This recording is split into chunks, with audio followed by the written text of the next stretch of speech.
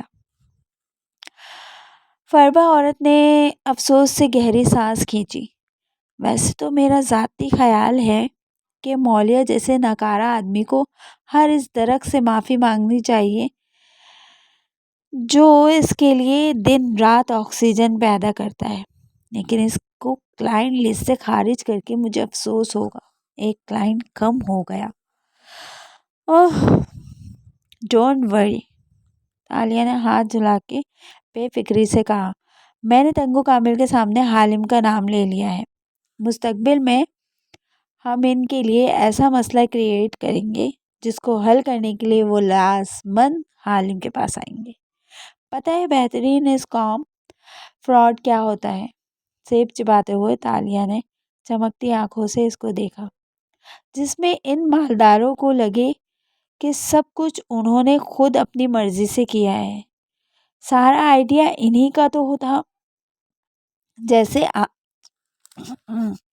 جیسے آج تالیہ بیچاری کی تو مرضی ہی نہیں تھی، مگر دونوں اطراف نے اسے مجبور کر دیا اتنے سارے پیسے کمانے پہ۔ وہ یاد کر کے پھر ہنسی اور سیب کو دوسری سمت سے دانت سے کاٹنے لگی۔ کاؤنٹر پہ وہ آلتی پالتی کیے بیٹھی بے فکر اور خوش باش نظر آتی تھی۔ سوپ پارلر چھوڑ آئی ہو نا؟ موٹی عورت نے بیگ اٹھا کے میز پہ رکھا اور پھر سنجیدگی سے پوچھا۔ ہاں، وہاں کچھ چرایا جو نہیں تھا، اب تو اداکاری کر کر کے تنگ آ گئی تھی، آج تو اپنی فرضی بھائی کو فوجی بنا دیا۔ میں نے حالانکہ جو کہانی میں نے تالیہ کی لکھی تھی اس میں وہ نرس تھا، لیکن پتہ ہے کیا، وہ چھت کو دیکھتے ہوئے اداسی سے مسکرائی۔ اس کردار کا نام ان 3 ماہ کے لیے میں نے تالیہ مراد ہی رکھ دیا تھا، اپنا اصل نام۔ اچھا لگتا تھا اپنے نام کے ساتھ ایماندار سچی کے القابات سننا، مگر ان بیچاروں کو کیا معلوم کہ میں ایک کرمنل، جھوٹی، چور اور دھوکے باز ہوں۔ اس نے نگاہیں نیچے کی اور اپنی دوست کی موٹی سیاہ آنکھوں میں دیکھا۔ اس نے خفگی سے بھویں بھیجی۔ تم ناخوش ہو اس حال میں کیا تالیہ؟ ہرگز نہیں، وہ بے فکری سے ہنس دی اور شانے اچکائے۔ ابھی تو ہم نے بہت سی چوریاں اور اسکیمز ایک ساتھ کرنے ہیں، ابھی تو ہمیں بہت بہت امیر ہونا ہے۔ میں نے کسی جزیرے پہ ایک محل خریدنا ہے جہاں میں ساری عمر عیش سے رہوں۔ ہماری ہر جاب ہمیں منزل سے قریب کرتی ہے، ہمارے خوابوں کی منزل سے۔ اور آج کی رات سیلیبریشن کی رات ہے، تم کھانا بناؤ، میں فریش ہو کے آتی ہوں۔ سیب کا درمیانی حصہ بچا کے اس نے ٹوکری میں اچھالا اور کاؤنٹر سے نیچے زمین پہ اتری۔ پھر خیال آنے پہ پوچھا، سی فوڈ کیوں نہیں بنا لیتی تم آج؟ آخر اتنے دن تم نے میرے گھر کا خیال رکھا ہے، آج کیلوریز کی پرواہ کیے بغیر میں خوب کھانا چاہتی ہوں۔ وہ واقعتاً خوش لگتی تھی۔ اوہ تالیہ، موٹی عورت نے افسوس سے اسے دیکھا اور دھپ سے صوفے پہ گر گئی۔ کیا تم نے کبھی ان جانوروں، ان مچھلیوں اور ان جھینگوں کی تکلیف کا احساس کیا ہے جن کو تم جیسے انسان ان کے خاندانوں سے چھین کے اپنے فریج میں چھپا لیتے ہیں؟ اور تم نے یقیناً اب تک اس جرم کی پاداش میں میرے فریج کا صفایا کر دیا ہوگا۔ تالیہ کی مسکراہٹ غائب ہوئی، چہرے پہ غصہ در آیا اور جارحانہ انداز میں آگے بڑھی اور پہلے فریج پھر فریزر کا دروازہ کھولا۔ صاف ستھرے خالی سے کھانے۔ اف، وہ غصے اور درد سے چلاتی واپس مڑی، تم میرا سارا راشن کھا گئی۔ صوفے پہ بیٹھی موٹی عورت نے چہرے پہ سادگی سجائے کندھے اچکا دیے۔ گو کہ تمہاری یہ ناشکری میری طبیعت پہ گرا گزر رہی ہے، لیکن میں تمہیں اس کے لیے معاف کر دوں گی۔ میں اس مرغی کی طرح ہوں جو ہمیشہ تمہارا خیال رکھے گی اور تمہیں تمام جانوروں کی بددعاؤں سے بچانے کے لیے اپنے پروں پہ چھپا کے رکھے گی۔ تالیہ نے سر سے پیر تک اسے دیکھا۔ اتنی کالی برائلر مرغی پہلی دفعہ دیکھی ہے میں نے، اور پیر پٹکتی سیڑھیوں کی طرف بڑھ گئی۔ ناشکری لڑکی، وہ اس کے پیچھے تعصب بھری سانس کھینچ کر رہ گئی۔ رات چند ساعتیں مزید آگے سرکی، تاریکی بڑھی، داغدار چاند کے آگے سے سارے بادل چھٹ گئے اور وہ حالم کے گھر کی کھڑکیوں سے صاف نظر آنے لگا، اپنے سارے عیوب، کالک اور چمک کے ساتھ آیا اور واضح۔ لانگ روم میں اب اشتہار انگیز خوشبو پھیلی تھی۔ اوپن کچن جو سلور اور سیاہ رنگ میں آراستہ کیا گیا تھا اس وقت کسی ریسٹورنٹ کی طرح سجا نظر آتا تھا۔ مدھم زرد بتیاں جلی تھیں، میز پہ موم بتیاں روشن تھیں۔ وہ پربا عورت اپنے کھلے جھولے نما لباس کو سنبھالتی کچن کے وسط میں رکھی مستطیل میز پہ برتن لگا رہی تھی جس پہ مختلف رنگوں اور شکلوں کے پکوان چن دیے گئے تھے۔ اس کا نام لیانا صابری تھا، مگر تالیہ اس کو داتن کہتی تھی۔ ملائیشیا میں داتن پدوکا ایک اعلیٰ حکومتی اعزاز ہے جو انتہائی تعظیم کی حامل چند بوڑھی عورتوں کو ملا کرتا ہے۔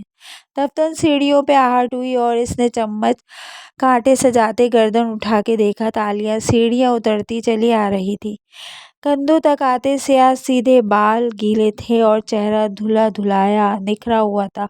آنکھوں کے سبز لینس اتار کے پھینک دیے تھے تبھی وہ سیاہ نظر آ رہی تھیں۔ وہ شب خوابی کے لباس کے طور پہ پہنے جانے والے رف ٹی شرٹ اور ٹراؤزر میں ملبوس تھی، مگر ریلنگ پہ ہاتھ رکھ کے، گردن اٹھائے، کندھے سیدھے رکھے نیچے اترنے کا انداز شاہانہ تھا۔